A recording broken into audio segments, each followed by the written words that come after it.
أشرقت نفسي بنور من فؤادي حينما رددت يا رب العباد. وہ جو مہینوں کا، ہفتوں کا، سالوں کا حساب ہے، یہ دن رات کی وجہ سے ہے. ہاں، دن رات کی وجہ سے. چنانچہ جو ہے اسی وجہ سے اللہ تعالیٰ نے قرآن میں ایک جگہ نہیں، سینکڑوں جگہ یہ فرمایا ہے کہ دن رات میری نشانی ہے. قرآن میں ہے ان فی اختلاف اللیل والنہار آیۃ لأولی الالباب، اخیر میں ہے.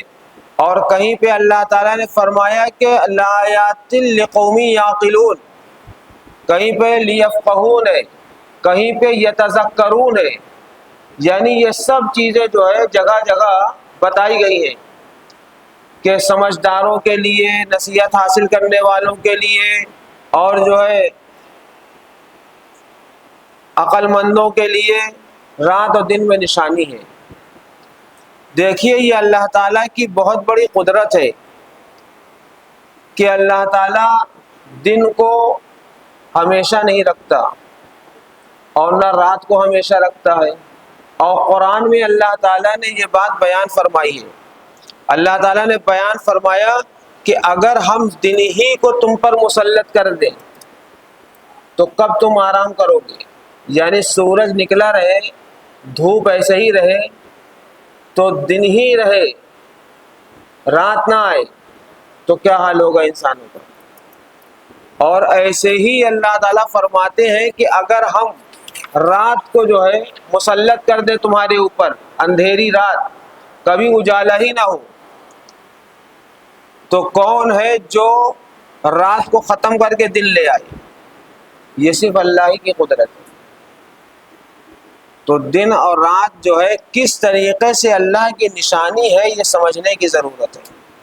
ہاں، اسی وجہ سے ہے کہ دن اور رات کو اللہ تعالیٰ بدلتے رہتے ہیں. قرآن میں اللہ تعالیٰ نے فرمایا یقلب اللہ اللیل والنہار ان فی ذلک لعبرۃ لأولی الابصار،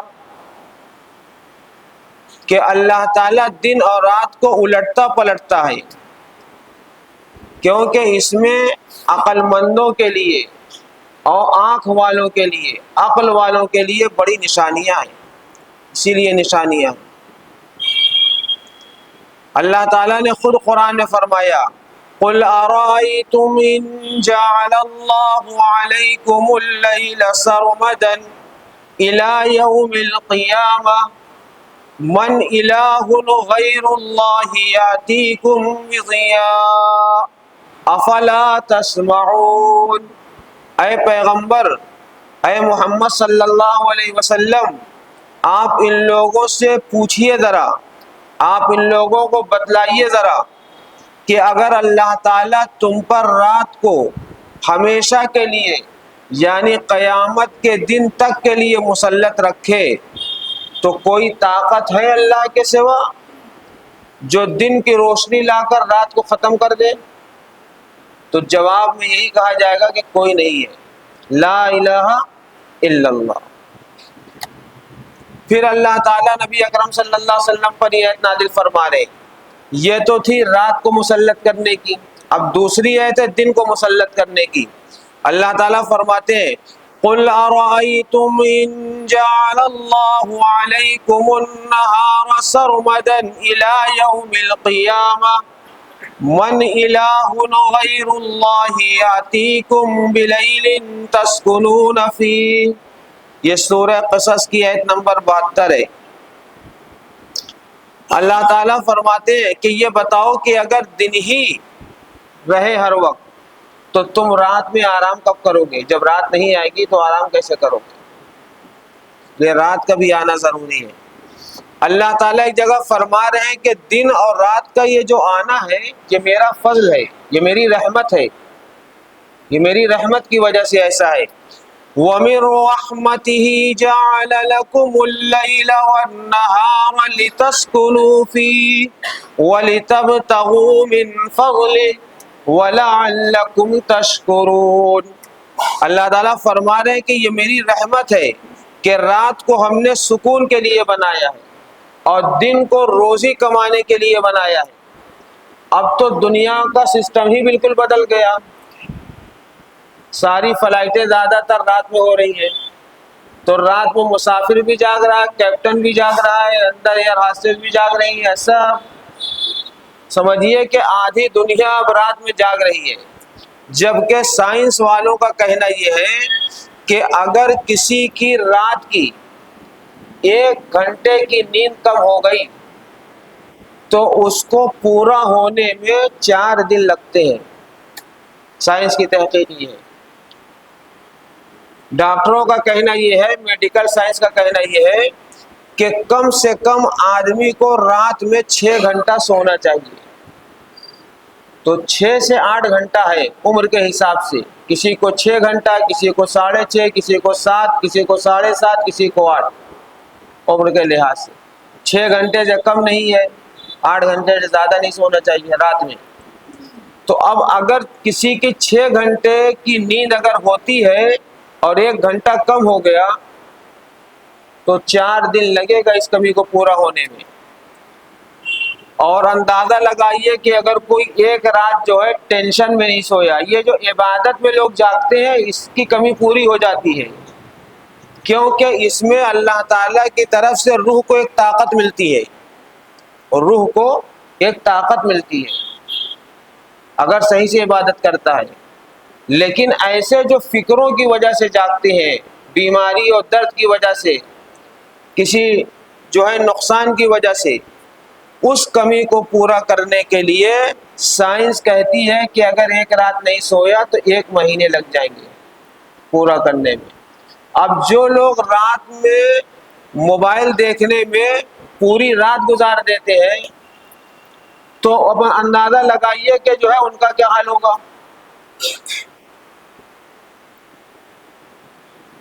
اور یہی وجہ ہے کہ جو لوگ رات میں موبائل دیکھتے ہیں اور نیٹ پہ لگے رہتے ہیں، سائنسی تحقیق یہاں تک پہنچ گئی ہے کہ یہ نوجوان آگے چل کے بہت جلد نامرد ہو جاتے ہیں، کیونکہ جب نیند نہیں پوری ہوگی تو جو جسم کے خلیے ہیں جن کو راحت و سکون ملنا چاہیے وہ بے چین رہتے ہیں، پھر بیکار ہو جاتے ہیں آہستہ آہستہ۔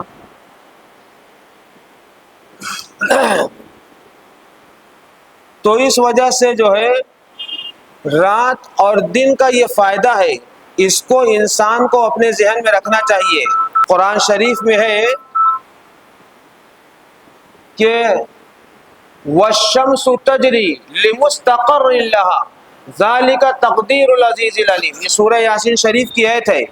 تو اس سورہ یاسین شریف میں یہ لکھا ہوا ہے کہ سورج اور چاند کا اللہ تعالیٰ نے ایک وہ مقرر کیا ہے، وقت مقرر کیا ہے، دائرہ مقرر کیا ہے۔ جیسے جو ہے جو جہاز ایئرپورٹ سے اڑتا ہے تو ایئرپورٹ پہ جب چلتا تو اس کا رن وے ہوتا ہے، تو زمین پہ چلنے کا بھی جہاز کا روٹ متعین ہے، اور ایسے ہی ہواؤں میں بھی چلنے کا اس کا روٹ متعین ہے۔ اگر اس کا روٹ متعین نہ ہو رن وے پر، زمین پر جہاز کا، اور ایسے ہی متعین نہ ہو ہواؤں میں چلنے کا، تو جہاز دو آپس میں لڑ کے کریش ہو جائیں گے۔ ٹرین کو جو چلایا جاتا ہے اسی لیے اس کی پٹری بنائی گئی ہے، اور اسی ایک پٹری پر اگر 2 ٹرینیں آ گئی تو ایکسیڈنٹ ہو جائے گا، نقصان ہو جائے گا۔ تو جس طریقے سے انسانوں نے ٹرین اور پلین کا روٹ میپ طے کیا ہے، ایسے ہی اللہ کی عظیم اور جلیل ذات اور اس کی قدرت نے چاند اور سورج کا روٹ میپ تیار کیا ہے، اور اتنا زبردست تیار کیا ہے، اتنا زبردست روٹ میپ تیار کیا ہے کہ پوری دنیا کی جتنی بھی قومیں ہیں اور کنٹریاں ہیں، سب انہی چاند اور سورج کی رفتار سے جنتری تیار کرتی ہیں، سب اسی روٹ میپ سے۔ ساری جنتری، آپ کسی بھی ملک میں چلے جائیے، مسجد میں جنتری دیکھ لیجئے، تو وہ جو جنتری بنائی گئی ہے وہ اللہ کی جو ہے اسی 2 نشانیوں سے، دن اور رات کہہ لیجئے یا چاند اور سورج کہہ لیجئے. ہاں، چاند اور سورج کوئی معمولی چیز نہیں ہے. نبی اکرم صلی اللہ علیہ وسلم کی خدمت میں کچھ لوگ آئے, انہوں نے سوال کیا کہ یسألونک عن الأہلہ, کہ یہ بتائیے کہ یہ جو چاند چھوٹا بڑا ہوتا ہے یہ کیوں ہوتا ہے؟ تو نبی اکرم صلی اللہ علیہ وسلم بہت سے سوالوں کا جواب نہیں دیتے تھے, خاموش ہو جاتے تھے. اور اس لیے خاموش ہو جاتے تھے تاکہ اس کا جواب اللہ تعالیٰ جو ہے دے. چنانچہ جب انہوں نے اس کا سوال کیا تو اللہ تعالیٰ نے جو ہے اس کا جواب دیا. قُلْ هِيَ مَوَاقِيتُ لِلنَّاسِ, اللہ نے جواب دیا کہ یہ چاند اور سورج جو ہے قدرتی جنتری ہیں, قدرتی جنتری ہیں. جس کو چاہیے وہ اپنی ضرورت اس سے پوری کر لے. چنانچہ شریعت کے جتنے احکام ہیں, جتنے بھی احکام ہیں, یہ سارے احکام جو ہے چاند اور سورج سے جو ہے طے ہوتے ہیں, چاند اور سورج سے. زکوٰۃ کا حساب کرنا ہے تو وہ چاند سے ہوگا, روزہ رکھنا ہے تو وہ چاند سے ہوگا. جیسے 29 شعبان کو چاند دکھ گیا تو ہم لوگوں نے اگلے دن روزہ رکھ لیا. پھر جو ہے سورج کا کمال ہے کہ جو ہم افطاری کرتے ہیں تو یہ سورج کے ڈوبنے ہی سے تو کرتے ہیں, تو ہمارے سحری اور افطاری کا نظام بھی چاند اور سورج پہ ہے اور دن اور رات کے آنے میں بھی ہے. جو صحیح معنوں میں ہم لوگ صبح سحری کرتے ہیں تو اس سحری کا جو ٹائم ختم ہوتا ہے وہیں سے صبح شروع ہوتی ہے, وہیں سے کیا ہوتی ہے, صبح شروع ہوتی ہے. اور لوگوں کا خیال تو یہ ہے کہ سورج کے نکلنے سے صبح ہوتی ہے, لیکن ہمارے شریعت میں صبح صادق سے صبح ہو جاتی ہے, صبح صادق سے. لہذا ایسے ہی جو لوگوں سے قرضہ لیا جاتا ہے اس کی ادائیگی کی جو مدت طے ہوتی ہے, شوہر کے انتقال کے بعد عورت بیوہ ہو جاتی ہے تو اس کی عدت کا شمار جو ہے چاند کے ہی سے ہی ہوتا ہے. کسی کو طلاق و خلا ہو جائے, نکاح فسخ ہو جائے تو اس کی عدت کا شمار بھی چاند ہی کے حساب سے ہوگا. تو چاند بھی بڑی خاصیت رکھتا ہے. تو اللہ تعالیٰ کی نشانی بے شمار ہے جس کا کوئی شمار نہیں کیا جا سکتا ہے. چاند ہے, سورج ہے, ستارے ہیں, دریا ہے, سمندر ہے, دن ہے, رات ہے, صبح و شام ہے, پہاڑ ہے, زمین ہے, آسمان ہے, اور ان تمام چیزوں میں بدلتے ہوئے موسم ہے. یہ سب اللہ کی نشانیاں ہیں.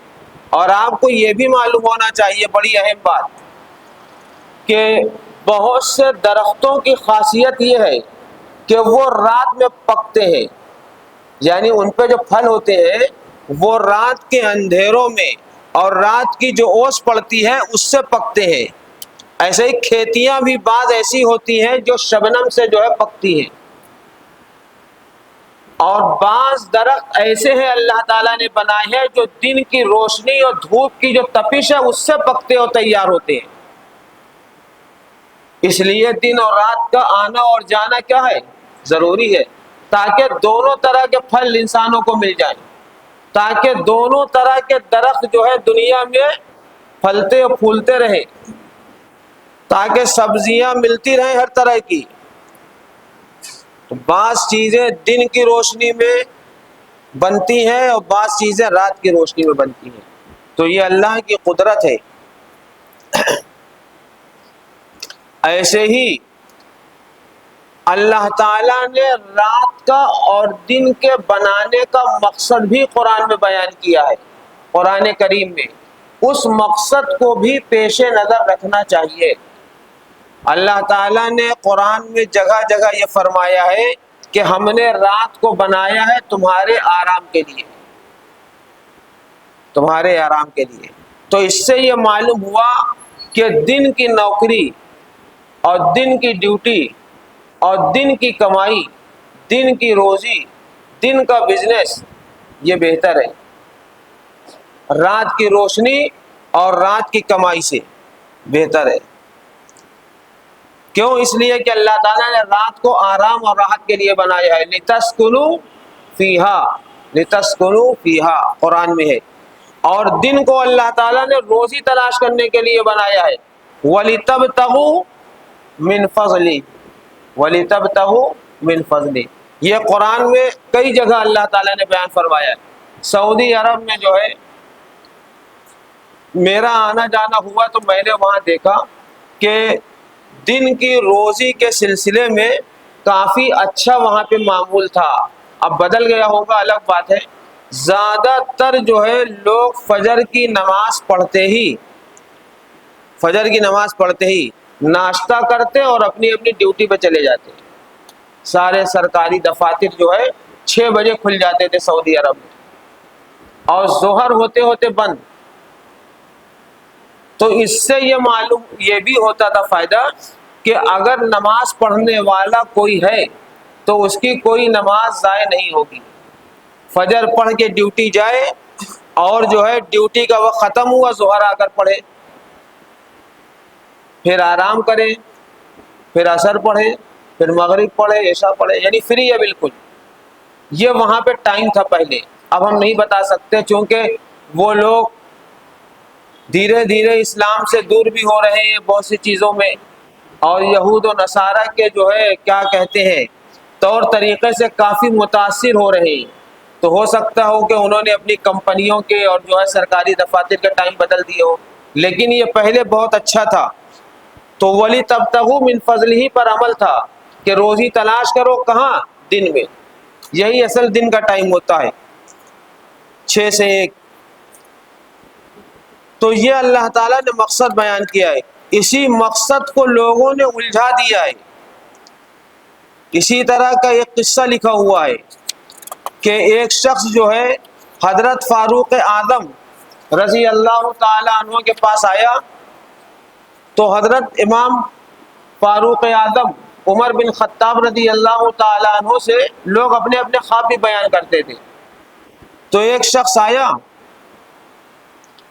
اور اس نے جو ہے اپنا خواب بیان کیا، کہا کہ اے امیر المومنین، میں نے ایک بڑا عجیب ڈراؤنا سا خواب دیکھا ہے، بڑا فکر مند خواب ہے وہ۔ تو حضرت عمر نے پوچھا وہ کیا ہے بتاؤ؟ تو اس نے کہا میں نے خواب دیکھا ہے کہ شمس و قمر ایک دوسرے سے لڑ رہے ہیں، یعنی چاند اور سورج ایک دوسرے سے لڑ رہے ہیں، اور آدھے ستارے جو ہے سورج کے ساتھ ہیں اور آدھے ستارے آسمان کے جو ہے چاند کے ساتھ ہیں، دونوں میں لڑائی ہو رہی ہے، اور یہ جو ہے سپاہی کی طرح آدھے آدھے۔ تو حضرت فاروق اعظم نے پوچھا، وہ جو جس نے خواب دیکھا تھا اس سے پوچھا، وہ ایک جگہ کا قاضی تھا، والی یعنی گورنر تھا، خواب دیکھنے والا ایسا ویسا آدمی نہیں تھا، بھاری بھرکم آدمی تھا، قاضی تھا، والی تھا۔ تو حضرت عمر نے پوچھا کہ یہ بتاؤ کہ تم ان دونوں کی لڑائی میں کس کے ساتھ تھے، چاند کے ساتھ تھے یا سورج کے ساتھ تھے؟ یہ سوال کیا۔ تو اس نے کہا کہ ہم جو ہے چاند کے ساتھ تھے۔ تو حضرت عمر نے اس کو عہدہ قضا سے اور گورنری سے معزول کر دیا، سمجھے آپ؟ کہا کہ تم کو سورج کے ساتھ ہونا چاہیے، کیونکہ جو کام کا وقت ہے وہ دن کا ہے، لہذا کام کے وقت تم کو دن اختیار کرنا چاہیے تھا، سورج اختیار کرنا چاہیے تھا، لہذا اسی بات پر اس کو جو ہے کیا کر دیا؟ معزول کر دیا۔ یہ حضرت عمر کی بصیرت تھی، ایسا حضرت عمر نے بہت سا قدم اٹھایا ہے، ایک دو نہیں۔ ہاں، اور حضرت عمر کا یہ بھی بہت بڑا کمال تھا کہ اگر کوئی کسی کے خلاف شکایت کرتا تھا تو اس شکایت کی جانچ پڑتال ضرور کرتے تھے۔ ہاں، جانچ پڑتال ضرور کرتے تھے، یعنی کسی کو معزول کرنے میں حضرت عمر خود فیصلہ نہیں لیتے تھے بلکہ پہلے جانچ پڑتال کرتے تھے۔ اب جیسے اسی خواب میں پوچھا نا کہ تم کس کے ساتھ تھے، تو اگر کسی چھوٹے موٹے کا خواب ہوتا تو یہ قدم نہ اٹھاتے حضرت عمر، لیکن چونکہ ایک بڑے آدمی کا خواب تھا، یہ سمجھدار کا تھا، قاضی کا تھا، والی گورنر کا تھا، ملک شام کا گورنر تھا وہ، اس وجہ سے جو ہے حضرت عمر نے یہ قدم اٹھایا۔ انسان کو ساتھ دینے میں بھی ہمیشہ سوجھ بوجھ سے کام لینا چاہیے۔ آج جو دنیا بھر میں فساد ہو رہا ہے، اس فساد کی ایک بڑی وجہ یہ بھی ہے کہ ہم کو کس موقع پر کس کا ساتھ دینا چاہیے، اس کی عقل نہیں ہے۔ آدمی بس اپنے لوگوں کا ساتھ دیتا ہے۔ کوئی بھی اٹھا لیجئے، لڑکی والا ہے تو لڑکی کا ساتھ دے گا، لڑکے والے ہیں تو لڑکے کا ساتھ دے گا، ساس بیٹے کا ساتھ دے گی، بہو کا ساتھ نہیں دے گی، ایک برادری والا اپنی برادری کا ساتھ دے گا، ایک پارٹی والا اپنی پارٹی کا ساتھ دے گا۔ تو یہ ایک سلسلہ چلتا ہے۔ اسی وجہ سے جو ہے ایک فرد سے لے کر پوری قوم تک کی لڑائی پوری دنیا میں عروج پر ہے، عروج پر، پوری دنیا میں ہر لڑائی عروج پر ہے۔ ایک گھر میں جو 4 فیملی رہتی ہے، جس طرح اس کی لڑائی عروج پر ہے، ایسے ہی جو ہے 2 قوم ہندو مسلم کی لڑائی عروج پر ہے، یہود اور عیسائی کی لڑائی عروج پر ہے۔ کوئی ایسا نہ سمجھیے آپ کہ یہودی عیسائی بھائی بھائی ہیں، ان کی بھی لڑائی بہت سخت ہوتی ہے۔ تو یہ سب لڑائیاں اسی وجہ سے ہے کہ انسان ایک دوسرے سے بدگمان ہو جاتا ہے، تحقیق نہیں کرتا۔ آیت کا آخری حصہ ہے لِتَعْلَمُوا عَدَدَ السِّنِينَ وَالْحِسَابَ، تاکہ تم جانو سال کے اور دنوں کے حساب جانو۔ تو یہ سال اور دن کے حساب جو ہے ہم نے پہلے ہی بتا دیا کہ چاند کے ذریعے سے پتہ لگتا ہے۔ اگر چاند ہوگا تو ہم کو پتہ چل جائے گا کہ یہ 29 کا چاند ہے تو وہ مہینہ 29 دن کا ہوگا، اور اگر ہم کو پتہ چل گیا کہ یہ 30 کا چاند ہے تو وہ مہینہ 30 دن کا ہوگا۔ تو یہ سارے حساب اسی چاند سے لگتے ہیں، لہٰذا ان تمام نشانیوں پر غور کرنا چاہیے۔ اور اللہ تعالیٰ نے جا بجا اپنی قدرت کے بارے میں جو خاص بات بیان فرمائی ہے وہ یہی بیان فرمائی ہے کہ پوری دنیا میں دن اور رات کا جو آنا اور جانا ہے صرف اور صرف اللہ کی قدرت سے ہے، صرف اور صرف اللہ کی قدرت سے۔ اور اسی وجہ سے اللہ تعالیٰ نے چاند اور سورج کو اپنے کنٹرول میں رکھا ہے۔ چاند سورہ رحمان میں ہے نا، الرحمن علم القرآن خلق الانسان علمہ البیان الشمس والقمر بحسبان، الشمس والقمر بحسبان، کہ یہ چاند اور سورج ایک حساب سے چلتے ہیں، اور وہ حساب کس نے لگا رکھا ہے؟ اللہ تعالیٰ نے لگا رکھا ہے، اور ان کا روٹ بھی طے ہے۔ اور آگے یہ بھی ہے الشمس والقمر بحسبان والنجم والشجر یسجدان، کہ سورج چاند یہ تو ہے ہی سجدہ کرتے ہیں اللہ کے، اور ان کے علاوہ جو ہے درخت اور ستارے بھی اللہ کا کیا کرتے ہیں؟ سجدہ کرتے ہیں۔ اور یہ باتیں اللہ تعالیٰ نے اس لیے بیان فرمائی ہیں کہ جب یہ جمادات جو بولتے نہیں ہیں، جو ہم لوگوں جیسی عقل نہیں رکھتے ہیں، یہ اللہ کی عبادت میں مشغول ہے اور اللہ کی اطاعت ہر حال میں کرتے ہیں، تو جس انسان کو اللہ نے اشرف المخلوقات بنایا اور جس انسان کو اللہ تعالیٰ نے ہر طرح کی عقل و فہم سے نوازا ہے، اس کو تو ہر حال میں اللہ کی اطاعت کرنا چاہیے۔ یہ چاند و سورج کے نظام سے بھی ہم سب کو اللہ کا کیا ہو جانا چاہیے؟ مطیع ہو جانا چاہیے۔ آخری بات سنیے کہ ایک بہت بڑا مستشرق تھا، مستشرق کہتے ہیں اس شخص کو جس کا کوئی دھرم مذہب نہ ہو، جیسے آج کل بولتے ہیں کمیونسٹ ہیں، تو ان کا کوئی مذہب نہیں ہوتا ہے، یہ کسی کو نہیں مانتے ہیں، اور ان کا عقیدہ یہ ہوتا ہے کہ دنیا میں جو کچھ ہو رہا ہے سب اپنی طرف سے ہو رہا ہے۔ تو یورپ کا ایک بہت بڑا مستشرق تھا، نیوٹن اس کو کہتے ہیں، تو وہ یہ کہا کرتا تھا کہ چاند، سورج، ستارے اور دنیا میں جو کچھ ہوتا ہے سب خود بخود ہوتا ہے، اس میں کسی کا کوئی دخل نہیں ہے۔ لیکن اپنے مرنے سے چند لمحہ پہلے اس نے یہ بات کہی، نیوٹن نے، کہ چاند اور سورج کا اتنا مضبوط نظام، ان کے نکلنے کا اور ڈوبنے کا اور آسمانوں پر ان کے چلنے کا جو نظام ہے وہ اتنا پرٹیکولر اور مضبوط ہے کہ اس سے یہ معلوم ہوتا ہے کہ ان کو کوئی چلا رہا ہے. اور اس نے کہا کہ وہ چلانے والا وہی ہے جسے مسلمان اللہ کہتے ہیں. بعض لوگوں نے کہا کہ وہ ایمان لے آیا صرف اسی چاند اور سورج کے نظام کو دیکھ کر. دن اور رات کے بدلنے کا جو نظام اللہ تعالیٰ نے بنایا ہے، وہ جو منکر تھا خدا کا، وہ خدا کا مقر ہو گیا، اقرار کرنے والا ہو گیا اسی نظام کو دیکھ کر. تو اسی نظام کو دیکھ کر ہم لوگوں کو بھی اللہ تعالیٰ کا مطیع و فرما بردار ہو جانا چاہیے. أشرقت نفسي بنور من فؤادي حينما رددت يا